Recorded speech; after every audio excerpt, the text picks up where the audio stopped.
آپ کسی super market میں جائیں، وہاں موجود 1/3 فوڈ اس شہد کی مکھی کی وجہ سے ہے۔ اگر یہ مکھی نہیں ہوتی تو پولینیشن نہیں ہوتی، اور پولینیشن نہیں ہوتی تو 33% فصلیں اور 90% پودے نہ اگتے۔ اگر یہ شہد کی مکھیاں نہ ہو تو اگر یہ شہد کی مکھیاں نہ ہو یا کم ہو جائے تو ہمارا ایکو سسٹم ختم ہو جائے گا۔ بتانا یہ مطلوب ہے کہ ہر مخلوق کے اس دنیا میں ہونے کا مقصد ہے۔ انسان ساری زندگی اس دنیا میں گزار لیتا ہے، لیکن اپنے اس دنیا میں آنے کا مقصد پہچاننا تو دور کی بات، وہ خود بھی نہیں پہچان پاتا، وہ خود کو بھی نہیں پہچان پاتا۔ وہ کھڑے ہو گئے۔ میں آپ سے پوچھتا ہوں، ہو آر یو؟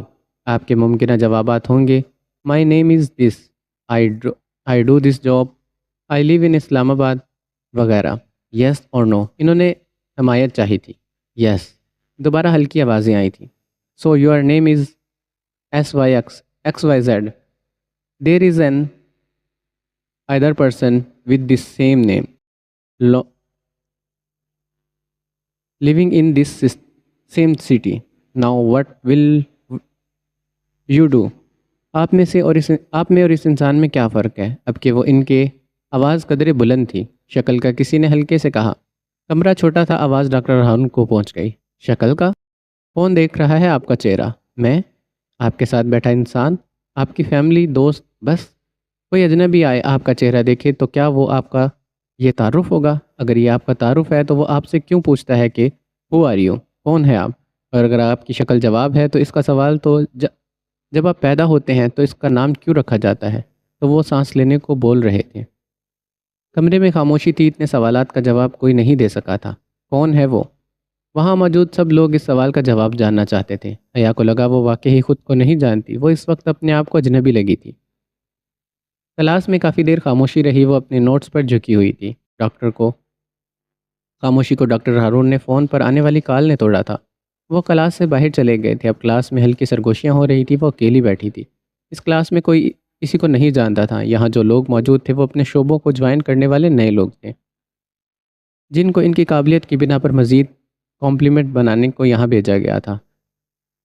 ہر ادارہ اس کے بدلے ڈاکٹر ہارون کو بڑی فیس دے رہا تھا، جو ان کا حق تھا۔ یہی لوگ آگے چل کر اپنے اداروں میں بہتری لانے والے تھے۔ حیا ان میں انوکھی تھی۔ ان 10-12 لوگوں میں سے ہر ایک کے پیچھے کوئی ادارہ، کوئی پوسٹ تھی، جبکہ حیا کے پیچھے ڈاکٹر ہارون خود تھے۔ ڈاکٹر ہارون واپس کلاس میں آ گئے تھے۔ سرگوشیاں ختم ہو گئی تھی۔ وہ روسٹر روم کے پیچھے کھڑے ان کنفیوز چہروں کو دیکھ رہے تھے۔ یہ سب اپنی قابلیت پر فخر کرتے تھے، اور آج ایک سوال، ان کے اپنے بارے میں کیے گئے سوال نے ان کو ششوپن میں مبتلا کر دیا تھا۔ I hope we can go ahead. تمام لوگ جو پہلے ان کی طرف دیکھ رہے تھے اب اور متوجہ ہو گئے تھے۔ آپ کون ہیں اور اس دنیا میں کیوں ہیں؟ سوال بہت سادہ، مگر جواب سادہ نہیں ہے۔ سر، ہم اللہ کی عبادت کرنے کے لیے یہاں ہیں، 24-25 سالہ لڑکے نے فوراً سے کہا۔ ڈاکٹر ہارون کے تاثرات کچھ ڈھیلے پڑے تھے۔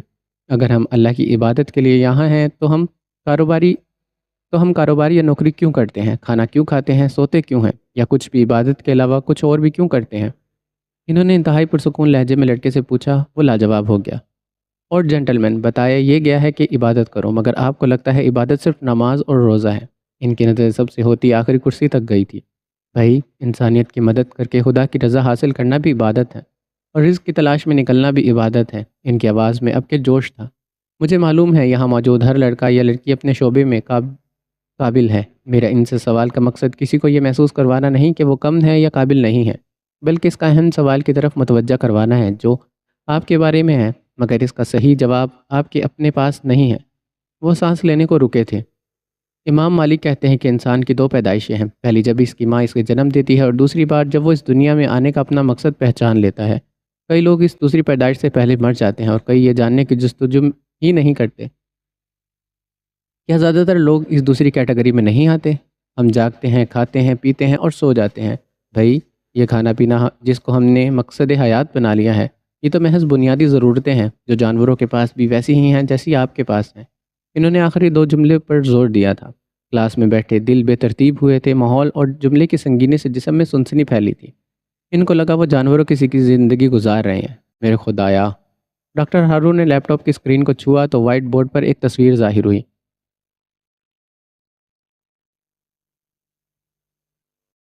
نیچے تکون کی تصویر تھی جس میں خانے بنے تھے۔ ڈاکٹر ہارون نے سب سے نیچے والے خانے کے گرد دائرہ لگایا۔ یہ ہے بنیادی ضرورت والے لوگ، ان کا زندگی گزارنے کا اصول ہے بس روٹی کپڑا مکان۔ آپ کو جان کر شدید حیرت ہوگی کہ زیادہ تر دنیا میں لوگ یہیں پر رکے ہوئے ہیں۔ تبھی اس ٹرائنگل میں جو آخری خانہ ہے یہ بڑا ہے۔ انہوں نے پہلے سے لگے دائرے پر دوبارہ سے دائرہ لگایا، اوپر آتے جائیں، خانے چھوٹے ہوتے جائیں گے، جو ظاہر کرتے ہیں کہ زیادہ تر انسان ان بنیادی ضرورت کے چکر سے ہی نہیں نکل پاتے۔ اس فزیکل نیڈز کے لیول پر اوپر جانے والے لوگ کم ہیں۔ اب سب سے اوپر آ جائیں، یہاں ایک اور دائرہ لگایا، سیلف ایکچولائزیشن۔ جناب یہ وہ لوگ ہیں جو خود کو پہچان جاتے ہیں، اپنا مقصد پہچان جاتے ہیں، اور یہ باکس اس ٹرائنگل کے نیچے کے سب باکسز سے چھوٹا ہے، جو ظاہر کرتا ہے یہاں پہنچنے والے لوگ بہت کم ہیں، اور جو پہنچ جاتا ہے وہ نیچے والی ہر ضرورت کو پیچھے چھوڑ دیتا ہے۔ ساغر صدیقی۔ وہ دوبارہ سے روسٹر روم کی طرف آئے تھے۔ میرے مرے تو کچرے کے ڈھیر پر پڑے تھے، کھانے پینے کا ہوش نہیں تھا، نشہ کرتے تھے، اور اس حالت میں بھی ایسا شعر کہتے کہ صدر ایوب خان جیسا جرنیل انڈیا میں ہونے والے ایک مشاعرے میں ان کا کلام سنتا ہے، پوچھتا ہے یہ کس کا کلام ہے؟ کہنے والا کہتا ہے آپ کے ہی ملک کا شاعر ہے۔ واپس پاکستان آتا ہے، ملنا چاہتا ہے، تحفے طوائف دے کر وزیر بھیجتا ہے، اور ساغر اس سے ملنے سے انکار کر دیتا ہے، تحفے بھی لوٹا دیتا ہے۔ ساغر کو ان کی ضرورت نہیں تھی۔ پھر جرنیل صاحب کو تشریف لاتے ہیں اور جناب نشیوں کے بیچ گھرے ایک دربار پر ان سے ملتے ہیں۔ یہ خود شناسی تھے، دھن دولت کچھ بھی نہیں، بس شاعری اندر تھی۔ ڈاکٹر ہارون نے شہادت کی انگلی دل پر رکھی۔ کلاس محبوط ہو کر ان کو سن رہی تھی۔ سما ایسا بندہ تھا کہ ڈاکٹر ہارون سانس لینے کو بھی رکتے تو کان آگے سننے کو بے چین ہو جاتے۔ اچھا ایک اور مزے کی بات، انہوں نے پہلو بدلا تھا۔ جو لوگ عام ہوتے ہیں نا، وہ خود کو منوانا جانتے ہیں، چاہتے ہیں لوگ انہیں سراہیں، پر یہ جو لوگ سیلف ایکچولائزیشن کے درجے پر پہنچتے ہیں ان میں یہ طلب نہیں ہوتی۔ ہونٹ فاتحانہ انداز میں کھنچے تھے۔ ان کو پرواہ نہیں ہوتی کہ کوئی ان کے کام کو دیکھتا ہے، سراہتا ہے یا نہیں، یہ خود مطمئن ہوتے ہیں اپنے کام سے اور خود سے۔ وہ ٹھہر ٹھہر کر کہہ رہے تھے، ان کو پیسہ دولت نہیں چاہیے ہوتا، یہ خود کو پہچانتے ہیں، اپنا مقصد پہچانتے ہیں، اور اس کام کو عبادت کی طرح کرنے لگ جاتے ہیں۔ پیسہ، وقت، حال بحال ہر چیز سے بیگانہ۔ اسی سیلف ایکچولائزیشن کی سٹیج پر پہنچنے والا مائیکل اینجیلیو تھا۔ وہ روسٹر روم سے کرسی تک آئے، بات کو آگے بڑھایا۔ یار 15 دن وہ بندہ کھڑا ہو کر پینٹنگ بناتا رہا، ہوش ہی نہیں رہا۔ 15 دن کے بعد جوتا اتارتا ہے تو پاؤں کی کھال بھی ساتھ ہی اترتی ہے۔ حیا نے جھرجھری لی۔ جو آپ کا کام ہوتا ہے نا بیٹا، وہ آپ کو تھکنے نہیں دیتا اور اٹھنے بھی نہیں دیتا، پھر کیا کھانا، کیا پینا، کیا دن اور کیا رات۔ ہم زندگی میں چھوٹے جھگڑوں پہ پڑے رہتے ہیں، بڑی جنگ نہیں لڑتے۔ انہوں نے تعصب سے کہا، میرا پیسہ، میرے دوست، میرے گھر، میری زندگی، میری گاڑی۔ پھر اس نے مجھ سے صحیح سے بات نہیں کی۔ وہ مجھے دیکھ کر مڑ گیا، اس نے مجھے دیکھ کر منہ بنا لیا، اس نے میرے ساتھ اچھا نہیں کیا، بدلہ، لڑائی جھگڑے، تعصب برقرار تھا۔ یہاں ہمارے پاس تقریباً ہر بڑے محکمے کے لوگ موجود ہیں، بتائیں کتنی برداشت ہے ہم نے۔ 10 روپے کے پیچھے قتل کے کیسز آئے ہیں سامنے، وہ مومانی نے بچے کو مار دیا، سب کہتے ہیں یہ میرے بیٹے سے پیارا ہے۔ مطلب واقعی اپنے الفاظ پر انہوں نے خود ہی تصدیق چاہی تھی۔ ایک دوسرے کو نیچے کھینچ کر آگے بڑھنا چاہتے ہیں، وہ بھی بس اتنا آگے کہ اس پیچھے چھوٹنے والے کا مذاق بنا سکیں، اس سے آگے نکل جانے کا گھمنڈ دکھا سکیں۔ اب آواز میں سختی در آئی تھی۔ واٹ یار، تعصب برقرار تھا۔ بیٹا یہ چھوٹے جھگڑے ہیں، انگوٹھے اور شہادت کی انگلی کو جوڑ کر بتایا۔ بڑے میدان میں نکلیں، بڑی جنگیں لڑیں، بڑی منزل کے مسافر بنے، ہاتھ ہوا میں پھیل گئے تھے۔ یہ بڑا مگر قدرے تاریک سا حال تھا۔ حال میں سرخ رنگوں کی لائٹ کے ساتھ دوسری رنگ برنگی روشنیاں گھوم رہی تھیں۔ سامنے کاؤنٹر تھا جس کے آگے 4 اونچی نشستیں تھیں، جن میں سے 2 پر تھیں اور ان کے آگے کچھ میز لگے تھے۔ پیچھے ڈانس فلور تھا، کچھ نوجوان جوڑے میزوں کے آگے پیچھے لگی کرسیوں پر برجمال شراب اور دوسری نشاور اشیاء حلق میں انڈیل رہے تھے، اور باقی ڈانس فلور پر ناچتے فحاشی کے جھنڈے گاڑ رہے تھے۔ میوزک لاؤڈ تھا مگر اتنا نہیں کہ آواز سنائی نہ دے۔ وہ ابھی پیچھے کوریڈور سے اندر آیا تھا۔ جینز اس پر ہاف وائٹ شرٹ، بازو کلائیوں تک مڑے ہوئے تھے، چہرے پر ہلکی داڑھی اور وہی بھوری آنکھیں جن کو سکیڑتا تو سامنے والے کے لیے نظر ہٹانا مشکل ہو جاتا۔ اس کا رخ کاؤنٹر کی طرف تھا۔ وہ ایک نشست پر جا کر ٹک گیا، ویٹر کو اشارہ کیا جو جوس کا گلاس ہاتھ میں پکڑے کرسی کو گھما کر پب کا جائزہ لے رہا تھا۔ سب اپنی دھن میں مگن تھے، جوس کا گلاس ہوٹوں سے لگاتے، اس کی آنکھیں مسلسل آس پاس کے لوگوں پر تھی۔ کس کا انتظار کر رہے ہو ہینڈسم؟ نسوانی آواز پر وہ پلٹا تھا۔ اس کے ساتھ والی چیئر پر ایک لڑکی، کالی ساڑی، سرخ لپسٹک، آنکھوں پر لائنر، غرض لوگوں کو اپنی طرف متوجہ کرنے کے تمام آلات سے لیس تھی۔ حمزہ نے ایک نظر اسے دیکھا اور جواب دیے بغیر کرسی گھما کر دوبارہ کاؤنٹر کی طرف مڑ گیا۔ اب گلاس کاؤنٹر پر تھا اور وہ گلاس میں بچے جوس کو گھور رہا تھا۔ انگلیاں مسلسل گلاس کو گھما رہی تھیں۔ پب میں آ کر جوس کون پیتا ہے؟ پینا ہے تو کچھ ایسا پیو کہ بس ہوش نہ رہے۔ لڑکی نے ہاتھ بڑھا کر گھومتے گلاس کو پکڑا۔ دونوں انگلیاں ٹکرائی تھیں۔ وہ فوری ریئیکٹ کرنے والوں میں سے نہیں تھا۔ اس نے گلاس چھوڑ دیا۔ اب کہ وہ دونوں بازو کاؤنٹر پر ٹکائے فون پر انگوٹھے سے ادھر ادھر سلائڈ کر رہا تھا۔ اوہ تو تم سخت لونڈے ہو۔ لڑکی نے بے تکلفی سے کاؤنٹر پر دھرے اس کے ہاتھ میں اپنا بازو ڈالا۔ حمزہ منہ بند کیے اپنے دانتوں کو زبان سے رگڑ رہا تھا۔ یہ اس کا سوچنے کا انداز تھا، مختلف اور منفرد۔ وہ مسکرا کر لڑکی کی طرف مڑا۔ مسکراتے ہوئے اس کی چھوٹی آنکھیں اور چھوٹی ہو گئی۔ لڑکی کے ہاتھ پر اس نے دوسرا ہاتھ رکھا۔ ذہن میں کوئی چہرہ ابھرا تھا۔ میں شادی شدہ ہوں۔ وہ مسکرایا اور اس کا ہاتھ اپنے بازو سے الگ کیا۔ میں بھی، لڑکی نے فخری انداز میں بتایا۔ ہاں، حمزہ نے بھویں اٹھائی۔ آئی وش میں کہہ سکتا کہ جان کر خوشی ہوئی۔ اینڈ آئی وش تمہاری بیوی اچھی ہوتی۔ وہ اچھی تھی یا بری؟ حمزہ نے سوچا اتنا جاننے کا وقت ہی کہاں ملا تھا۔ اس نے سر جھٹکا۔ تمہاری بیوی روایتی بیویوں کی طرح گھر میں فساد ڈال کر رکھتی ہوگی، کوئی کام نہیں کرتی ہوگی، خرچہ مانگتی ہوگی۔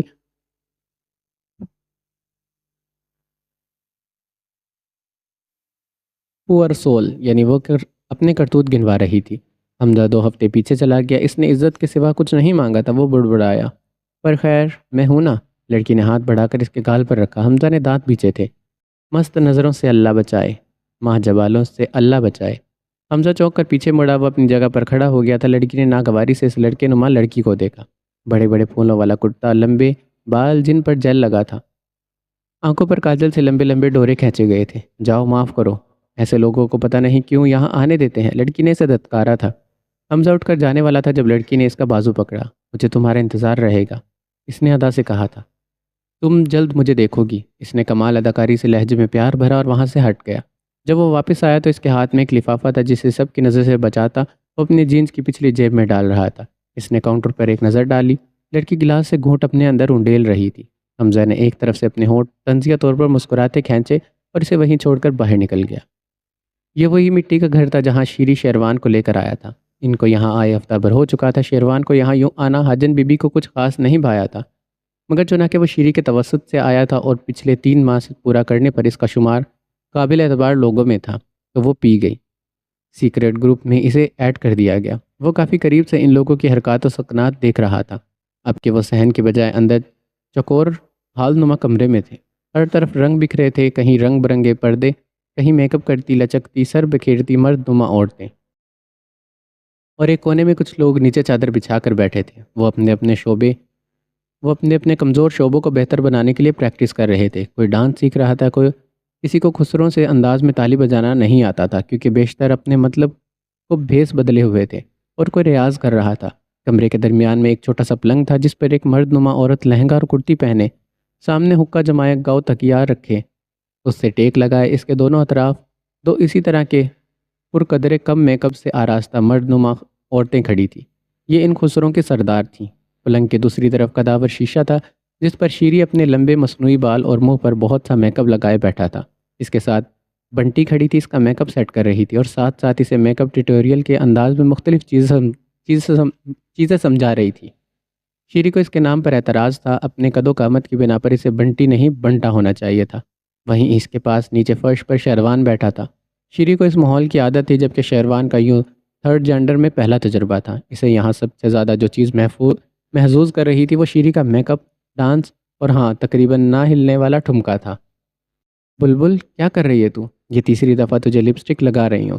شیری کو میک اپ تھوپتی بنٹی اور بنٹا نے اسے ناگواری سے دیکھا۔ شیروان جو پچھلے آدھے گھنٹے سے یہ میک اپ دیکھ کر بور ہو رہا تھا چونکا۔ اس کے لبوں پر ہلکی سے مسکراہٹ بکھری تھی۔ یہ خفگی تیسری بار شیری اور بنٹی کے بیچ آئی تھی۔ شیری ہونٹوں پر زبان پھیر پھیر کر ساری لپسٹک چٹ کر جاتا تھا اور بنٹی غصے سے تلملا اٹھتی اور ہر بار وہ دوبارہ نہ لگانے کا وعدہ کرتا اگلی بار پھر لپسٹک کے بس ہلکے سے نشان رہ جاتے۔ اچھا اب نہیں کرتی؟ شیری نے ہاتھ کو اپنے بالوں پر جو کہ لمبی چوٹی کی طرح اس کے کندھے سے آگے ڈھلکے تھے ہاتھ پھیرا تھا۔ بنٹی چھڑ دے سنو، میک اپ یہ پھر سیکھ لے گی۔ ابھی اسے کموں کے پاس بھیج، اس کو ٹھمکی کی پریکٹس کروائے گی۔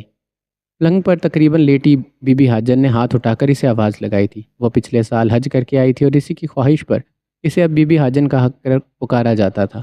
بنٹی نے ناک منہ چڑھایا اور ایک طرف کھولی تھی۔ نی کمو، اے ببلی دے ٹھمکے تے اے ببلی دے ٹھمکے تے بھی کام کر۔ اس نے فرش پر بیٹھی پریکٹس کرتی عورتوں میں سے ایک کو مخاطب کیا جو سب کے ناچ کو بغور دیکھ کر ریمارکس دے رہی تھی۔ ہاں تو حاجن بی بی آ جائیے بھی۔ اس نے خسروں کے ہی طرز میں ہاتھ ہوا میں اٹھا کر دوبارہ نیچے مارا تھا۔ اب یہ شیروان کے لیے مزیدار تھا۔ شیری اٹھ کر دوسرے کونے میں پڑی چٹائی کی طرف چل دی اور شیروان اس کے ساتھ ہو لیا تھا۔ بلو ٹھمکا لگا۔ دوسری طرف کوئی مردانہ کم زنانہ آواز میں گا رہا تھا، لو جی اب بلو ٹھمکا لگانے لگی ہے۔ شیروان نے شیری کے پیچھے سرگوشی کی تھی۔ شیری نے سے گھورا تھا۔ وہ جب تک یہاں اکیلا تھا وہ پرسکون تھا۔ اب ہر الٹی حرکت کا شیروان گواہ بنتا جا رہا تھا۔ بلو ٹھمکا لگا، آواز تیز ہوئی اور وہ چٹائی کے پاس پہنچ گیا۔ سانو سبنو نچا۔ یہ کمو تھی بلا شبہ۔ وہ کمال آواز کی مالک تھی یا تھا؟ شیری اور شیروان ہمیشہ اپنے آس پاس اس کم دکھنے والی مخلوق کے جنس کا فیصلہ نہیں کر پاتے تھے۔ آ جاؤ ببلی، ادھر آؤ۔ شیری کو دیکھ کر گاتے گاتے وہ رکی تھی۔ خسروں کے گول دائرے کے بیچ میں وہ ٹھمکے لگاتی تھرکتی کملا کے قدم رکے تھے۔ شیری سڑتا کڑکتا زبردستی مسکراتا آگے بڑھا تھا۔ دیکھ ببلی، ٹھمکا لگانے کے لیے دو چیزیں چاہیے ہوتی ہیں، یہ اور یہ۔ انہوں نے پہلے شیری کے ٹھمکے اور پھر دل پر ہاتھ مارا اور اس ناگہانی ہاتھ مارنے پر وہ تڑپ کر رہ گیا۔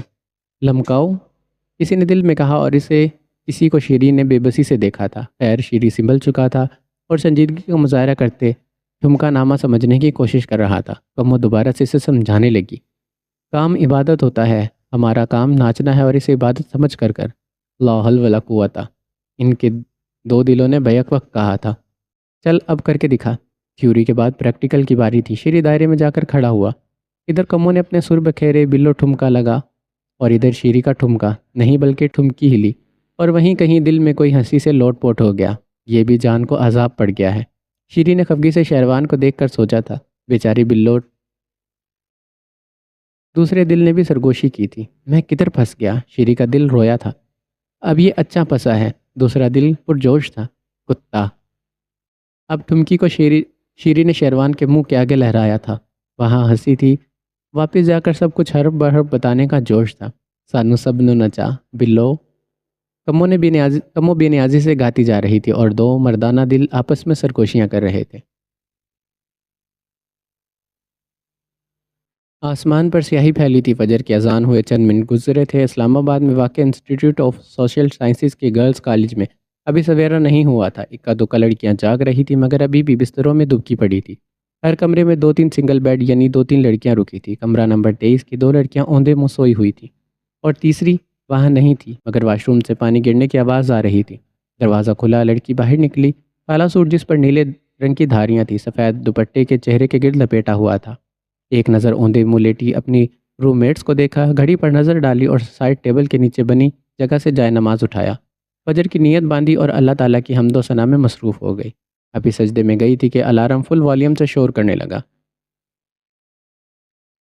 کیا فضول ٹائمنگ ہے اس الارم کی؟ سجدہ کرتی حیا ڈسٹرب ہوئی تھی۔ الارم بجتا جا رہا تھا اور آواز اونچی ہوتی جا رہی تھی۔ حیا نے سنتوں کا سلام پھیرا، اکتاہٹ سے جائے نماز چھوڑا اور الارم بند کیا، اور الارم والی کے منہ سے کمبل اتار کر پرے مارا۔ خیر ہے، آج اٹھنے کا موڈ نہیں ہے؟ اس نے لڑکی کا بازو ہلایا تھا۔ لڑکی نے کروٹ بدلی۔ وہ جنت تھی جسے بالمخصوص ڈاکٹر ہارون نے حیا کے ساتھ رہنے کو کہا تھا۔ نماز پڑھ لو۔ اس نے دوبارہ سے اس کو ہلایا۔ جب وہ نہیں ہلی تو دوبارہ جائے نماز پر جا کر کھڑی ہو گئی۔ فرض پڑھتے سلام پھیرا اور ایک نظر سوتی جنت پر ڈال کر دعا کے لیے ہاتھ بلند کیے۔ ہمیشہ کی طرح ہاتھ بلند کرتے دل میں ٹیسیں اٹھنے لگی تھی۔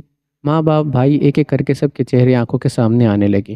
ماں کا اس کی پیدائش پر مر جانا، باپ کا اس کے سر پر ہاتھ رکھا کتنا سکون دیتا تھا، اور پھر جب ان کا اسے چھوڑ کر جانا، اور پھر بھائی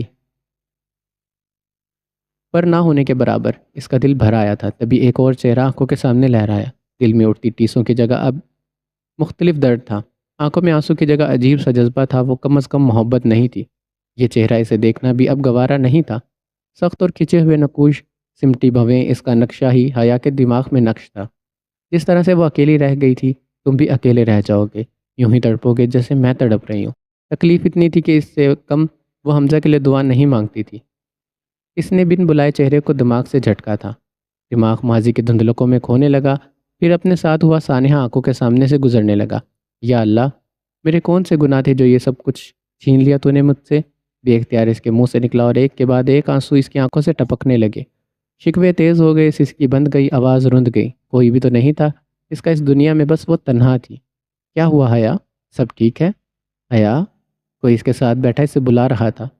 دعائیں مانگتے کب وہ سجدے میں گر گئی اسے پتہ ہی نہیں چلا تھا۔ آنکھیں مسلتی وہ کھڑی ہوئی، بمشکل ساتھ بیٹھے وجود کو دیکھا۔ وہ اس کی روم میٹ اور کولیگ جنت تھی۔ وہ سوئی ہوئی تھی جب کسی کے رونے کی آواز پر وہ ہڑبڑا کر اٹھی۔ حیا سجدے میں گری بلند آواز سے رو رہی تھی۔ کیا ہوا؟ تم ٹھیک ہو؟ وہ متفکر انداز میں پوچھ رہی تھی۔ جنت، لوگ کیوں چھوڑ کر چلے جاتے ہیں؟ ماں بابا سب مجھے چھوڑ گئے، کسی نے نہیں سوچا میں اکیلی کیسے رہوں گی۔ جنت، سانس ٹوٹا تھا، دوبارہ نام دہرایا گیا۔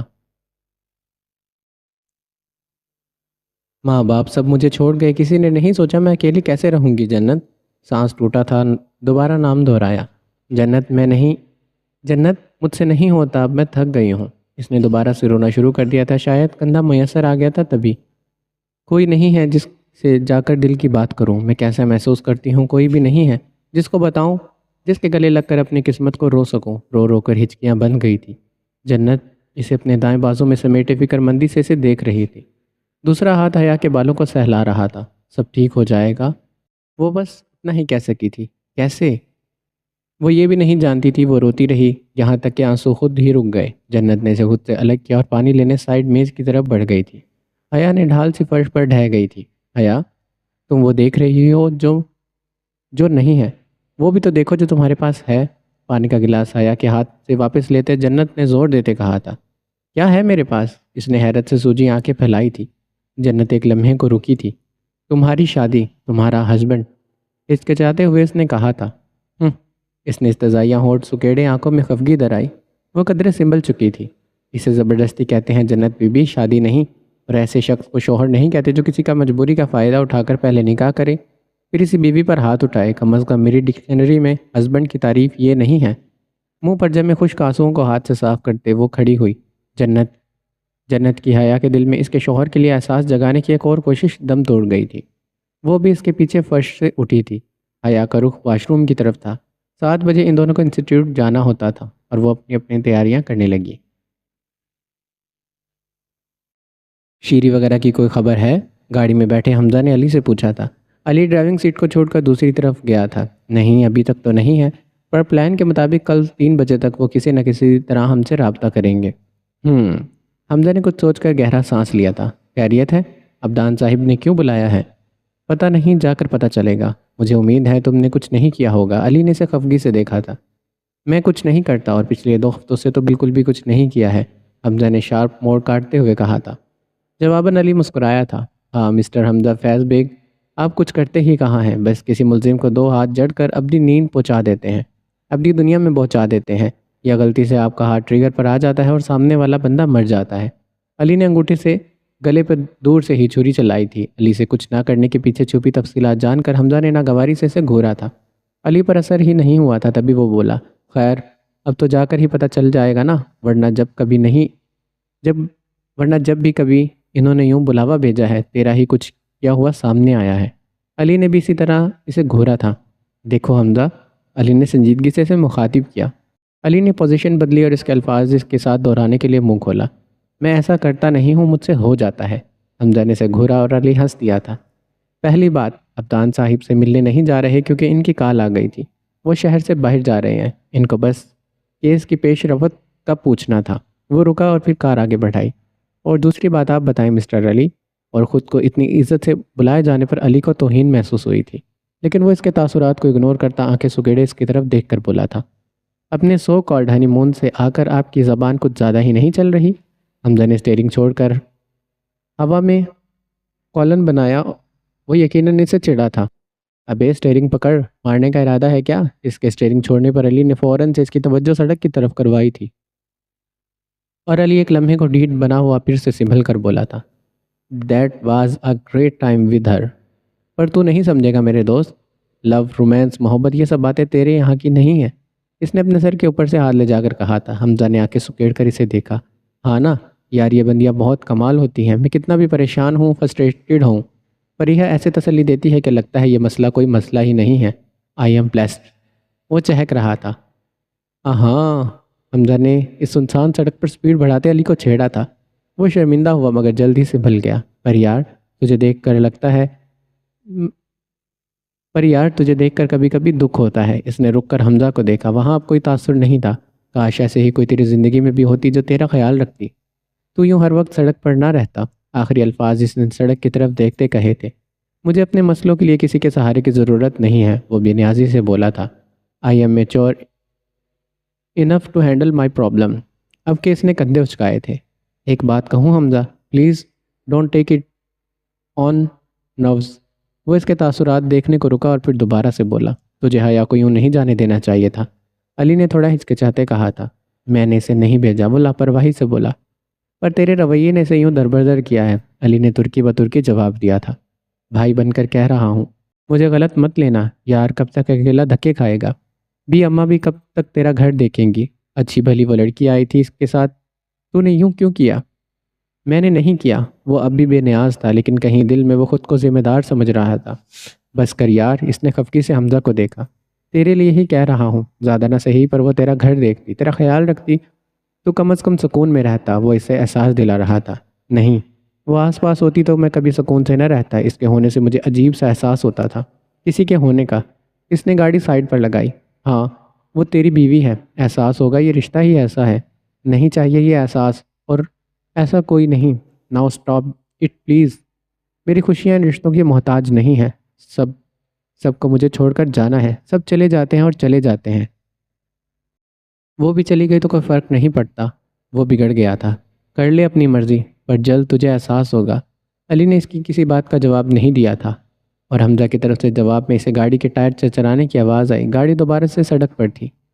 انسٹیٹیوٹ میں صبح کب سے طلوع ہو چکی تھی۔ یہ ایک بڑا ہی 4 منزلہ عمارت تھی، جسے جدید طرز پر بنایا گیا تھا۔ ڈاکٹر ہارون نے اسے قریباً 30 برس پہلے بنایا تا۔ پہلے وہ اکیلے سفر پر نکلے تھے اور پھر قافلہ بنتا چلا گیا۔ یہاں اور بھی ٹرینرز، ماہر نفسیات، ماہر انسانیت اور بیہیورسٹ، ماہر کرداریت تھے، جو ملکہ ڈاکٹر ہارون کو لوگوں کے رویے پڑھنے اور زندگی کو بدلنے پر حاصل تھی۔ لوگوں کے رویے پڑھنے اور زندگی کو بدلنے پر حاصل تھی، وہ شفا کسی اور کے الفاظ میں اس قدر نہیں تھی۔ ہاں، وہ الفاظ سے دل کے دماغ کے مریضوں کو شفا دیتے تھے۔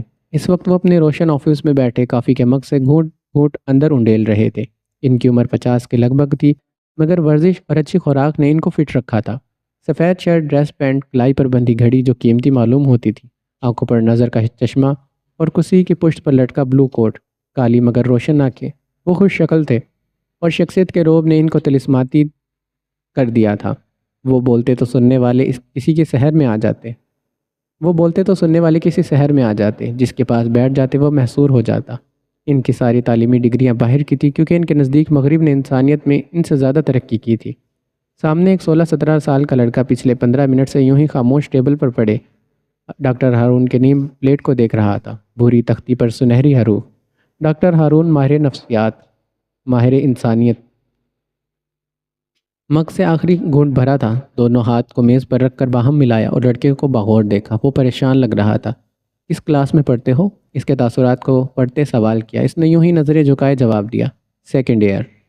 فرسٹ ایئر میں کتنے مارکس تھے؟ 481۔ اور ایک نظر اٹھی اور نظریں دوبارہ سے جھک گئی۔ F S C? وہ رکے تاکہ لڑکا اپنا مضمون بتائے، اور لڑکے نے اچک کر مکمل کیا، F S C pre medical. دونوں ہاتھ کی انگلیاں باہم پھیلاتے ہاتھ سر کے نیچے رکھے، کرسی سے نیچے ٹیک لگائی اور آنکھیں بند کر لی۔ چند لمحے یوں ہی گزر گئے۔ لڑکے نے بے چینی سے پہلو بدلا تھا۔ سر، میں نے اپنی پوری کوشش کی تھی، اگر میرٹ پر نام نہیں آیا تو کیا کروں؟ آواز رند گئی تھی۔ وہ اسے اور سننا چاہتے تھے۔ آنکھیں بدستور بند تھی۔ پہلے ایف ایس سی کے نمبروں پر گھر میں تماشا، فلاں کے اتنے نمبر آئے، فلاں کے اتنے، تمہارے بس 86%۔ سر 86% کم ہوتے ہیں؟ لڑکے نے کرب سے پوچھا تھا۔ بند آنکھوں سے وہ تلخی سے مسکرائے، بیٹا ضرورت کو تو 60% بھی بہت ہوتے ہیں، پر انسان خواہشوں پر جیتا ہے، تبھی خوش نہیں رہتا۔ لڑکے کو پتہ نہیں سمجھ آئی یا نہیں، وہ دوبارہ بولنے لگا، روز روز کی چپتی نظریں اور تانے سن سن کر میں تنگ آ گیا ہوں۔ یہاں سب اپنی اپنی زندگی کی بازی لڑتے تھکے ہوئے ہیں۔ اذیت سی اذیت ہے، نیند نہیں آتی ہے تو سارا دن ساری رات سوتا رہتا ہوں۔ سب کو یہ دکھتا ہے کہ میرا میڈیکل میں داخلہ نہیں ہوا، مگر یہ کسی کو نہیں دکھتا کہ میں نے دن رات محنت کی، اپنی نیند قربان کی۔ گیمز، ٹی وی، موویز کچھ بھی نہیں کیا تھا ان 2 سالوں میں۔ میرے سے زیادہ دکھ ہے سب کو، مجھ سے زیادہ تکلیف ہے سب کو۔ بابا کی بے رخی، ماما کا دوبارہ ٹیسٹ دینے کا پریشر، لوگوں کی باتیں، تانے، استضائیہ نظریں، یہ سب مجھے پاگل کر دے گا، اور پھر یہ سب مجھے کھو دیں گے۔ آخری الفاظ پر ڈاکٹر ہارون نے یکلق آنکھیں کھولی، دونوں کونیاں میز پر ٹکائی اور آگے کو جھکے۔ ہاں، اگر یہ یوں ہی چلتا رہا تو میں خود کو مار لوں گا۔ وہ لڑکا تھا مگر رو رہا تھا۔ نہیں، شاید وہ ذہنی مریض تھا، تبھی اسے یاد نہیں رہا کہ لڑکے نہیں روتے۔ ڈاکٹر ہارون نے اس کی بات کا جواب نہیں دیا۔ کوئی نمبر ڈائل کیا اور ریسیور کان سے لگایا۔ ہاں جنت، یہ لڑکا باہر آ رہا ہے، اس سے اس کے والدین کی تفصیلات لے کر انہیں 2 دن بعد ہونے والے پیرنٹنگ سیشن پر مدعو کریں۔ ڈاکٹر ہارون کھڑے ہوئے، کرسی پر اپنا کوٹ اٹھایا، جانے سے پہلے لڑکے کے کندھے پر ہاتھ دھر کر زور سے دبایا۔ یہ حوصلہ تھا جو اس ہاتھ سے ہوتا ہوا لڑکے کے دل میں اترا تھا۔ رات کا اندھیرا پھیل چکا تھا اور رات کافی ہو چکی تھی۔ اس مٹی کے مکان کے بڑے گھر میں گپ اندھیرا تھا۔ بظاہر لگتا تھا کہ سب سو چکے ہیں، مگر کسی کو جاننے کے لیے ظاہر نہیں، باطن میں جھانکنا پڑتا ہے، اور شیری اس باطن میں جھانکنے کو تیار تھا۔ اسے سیکرٹ کوڈ مل چکا تھا، وہ اب اس کے خاص لوگوں میں شامل تھا۔ شیروان کو بھی ابھی چند دن ہوئے تھے آئے کو، اسے اعتماد حاصل کرنے میں وقت تھا۔ یہ سفر شیری کو اکیلے کرنا تھا۔ ببلی، وہ تو الگ ہی دنیا ہے، جب تو دیکھے گی نا تو آنکھیں چندیا جائیں گی تیری۔ یہ بڑے بڑے اونچے ستون اور حاجن بی بی کا سونا چاندی سے آراستہ تخت، وہ ڈراماٹک انداز میں برآمدے کے چھوٹے ستون سے ٹیک لگائے آسمان پر نظر جمائے ہاتھ کو لہراتے کہتے جا رہی تھی۔ چمیلی پچھلے 15 منٹ سے شیری کو یہ محل نامہ سنا رہی تھی جہاں 2 دن کے بعد شیری کو جانا تھا۔ وہ بغور اسے سن رہی تھی۔ اس نے بڑے چرچے سن رکھے تھے اس گھر کے، جو پریمیم ممبر کو دیکھنے کو نصیب ہوتا تھا، اور اب وہ پریمیم تھا۔ کب چلیں گے ہم دن میں؟ بظاہر اس نے بے چینی دکھائی، باطن میں یہاں ایسے جذبے تھے کہ اس محل کی بنیادیں بھی مسمار کر دی جاتی۔ اوہو، اس نے خفگی سے دیکھا۔ دن میں نہیں، دوسرے پہر جب دنیا سو جائے گی تب وہ محل جاگے گا۔ اس نے بے خودی کسی کیفیت میں ایک ہاتھ اپنے کولہے اور دوسرے ہاتھ کو ہوا میں گھماتے ایک قدم بڑھایا تھا۔ وہ محل واقعی اتنا خوبصورت تھا، یہ چنبیلی بڑھا چڑھا کر بتا رہی تھی۔ شیری نے سر جھٹکا۔ گاڑی پر جائیں گے؟ اس نے پوچھا، مگر چنبیلی کے بے ساختہ ہنسنے پر وہ شرمندہ ہوا۔ پیدل جائیں گے میری جان، پیدل، ٹک ٹک۔ اس نے ہاتھ الٹا کیا اور چلنے کے سے انداز میں 2 انگلیاں ہوا میں آگے بڑھائی، اور زیادہ ہی ڈرامائی ہو رہی تھی۔ شیری کو کفت ہوئی تھی۔ وہ جواب دیے بغیر اسے اس کی ڈرامائی دنیا میں چھوڑ کر اپنے بستر کی طرف بڑھا تھا۔ کل اسے حمزہ سے رابطہ کرنا تھا۔ حمزہ، تم آرام سے بیٹھ جاؤ، ہم کوشش کر رہے ہیں، جلد ان سے رابطہ ہو جائے گا۔ علی نے لیپ ٹاپ سے سر اٹھایا۔ وہ بیسمنٹ میں پچھلے 1.5 گھنٹے سے یوں ہی ادھر ادھر ٹہل رہا تھا۔ آج ہفتہ ہو چکا تھا مگر شیری اور شیروان کی طرف سے کوئی رابطہ نہیں ہوا تھا۔ کب ہوگا رابطہ؟ ان کو بدھ کو ہم سے کانٹیکٹ کرنا چاہیے تھا۔ آج اتوار ہے۔ اگر یہ لاپرواہی ہے تو ان کا ایک ساتھ آخری کیس ہے، وہ بگڑا ہوا تھا، یا پھر زندگی کا آخری کیس۔ وہ غصے اور بے بسی کسی کیفیت میں بڑبڑایا تھا۔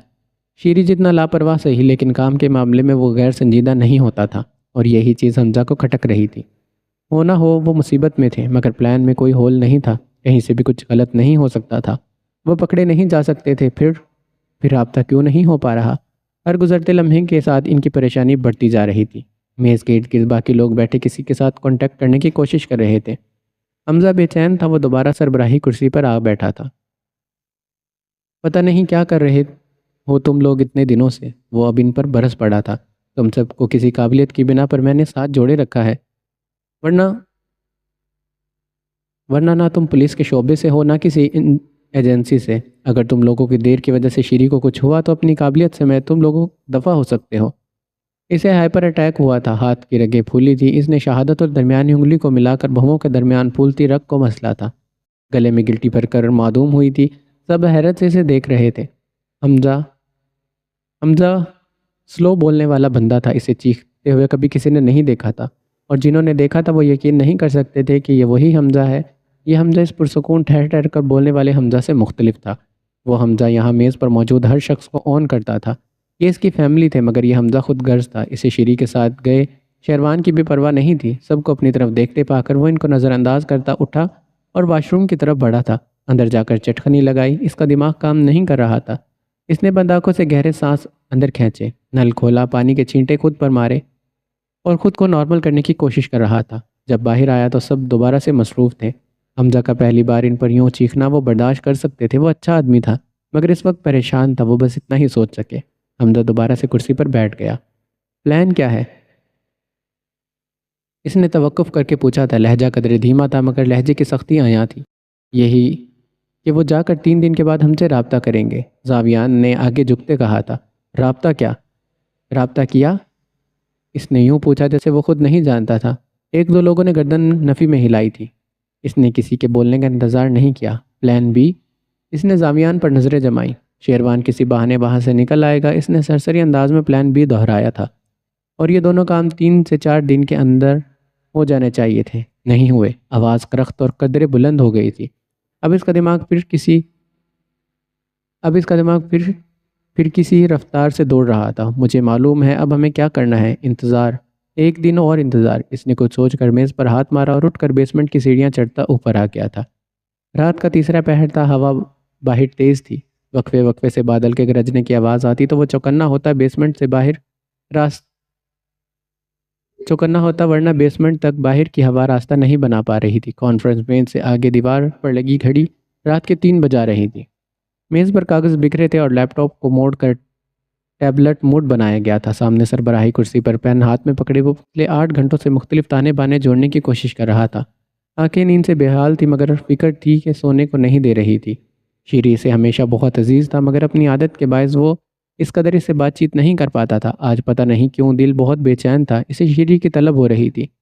ہاں، ویسے ہی جیسے پیاسے کو پانی کی۔ وہ اس سے باتیں کرنا چاہتا تھا، کچھ باتیں۔ کہیں سے ایک جملے اس کے کان میں گونجا تھا، آواز شیری کی تھی۔ تمغے یوں ہی نہیں ملتے۔ جملے کسی بھی محب وطن کے لیے ترقیات تھا۔ اس نے جملہ دہرایا، تمغے یوں ہی نہیں ملتے۔ پھر کیسے ملتے ہیں؟ دماغ پر زور دیا۔ کیسے ملتے ہیں؟ جواب آ رہا تھا، خوف سے کچھ گلے میں اٹکا۔ یہ جواب اسے نہیں سننا تھا۔ پین ہاتھ سے نیچے گرا، وہ اس آواز کو بند کر دینا چاہتا تھا مگر خیالات کی آواز بند کب ہوتی ہے؟ اس کی ہر کوشش دم توڑتی گئی۔ بیسمنٹ میں آواز پھر سے گونجنے لگی، مر کر ملتے ہیں تمغے۔ کون بولا تھا؟ دماغ؟ ہاں، یہ دماغ چلایا اور اس کا دل ڈوب گیا۔ اس نے دائیں ہاتھ کو منہ پر رکھا اور بائیں ہاتھ سے بال جکڑے تھے۔ شیری بچہ تھا، اسے نہیں جانا چاہیے تھا، کاش وہ خود چلا جاتا، اس کی ضد نہ مانتا۔ اس کے سینے میں گھٹن اور بڑھ گئی تھی، یا ایک اور زندگی اس کی وجہ سے؟ وہ پورا سوچ بھی نہیں پایا تھا۔ نہیں، شیری کو وہ نہیں کھو سکتا تھا۔ وہ سب کچھ ہی میز پر بکھرا چھوڑ کر اٹھ گیا تھا، بہت انتظار ہو چکا۔ وہ اپنے کمرے میں آیا، سیف سے گن اٹھائی، گولیاں گنی اور اسے سامنے ہی پینٹ میں اڑیس لیا۔ سفید شرٹ پینٹ سے کھینچ کر گن پر ڈال کر اسے چھپا دیا۔ سیف میں لٹکے کپڑوں کو ادھر ادھر کیا، کالا بلیئر کھینچا، یوں ہی ہینگر بیڈ پر پھینک دیا۔ اسے جلد وہاں جانا تھا۔ بلیئر کو پہنتا یوں ہی وہ کمرے سے نکل آیا تھا، اس کا رخ باہر گیٹ کی جانب تھا۔ یہاں پر ایپیسوڈ ختم ہوتی ہے، اور اگر آپ کو یہ ایپیسوڈ اچھی لگی تو ویڈیو کو لائک ضرور کیجیے گا۔ ملتے ہیں نیکسٹ ایپیسوڈ میں، اپنا خیال رکھیے گا، اللہ حافظ۔ یہاں انسٹاگرام پہ آپ نے سرچ کرنا ہے _ناول اور اس کو سرچ کر لینا ہے۔ یہاں پر اکاؤنٹس میں یہ والا میرا اکاؤنٹ ہے، تو آپ نے اس کو فالو کر لینا ہے، اور جس بھی ناول کو سجیسٹ کرنا ہے آپ نے مجھے ادھر بتانا ہے۔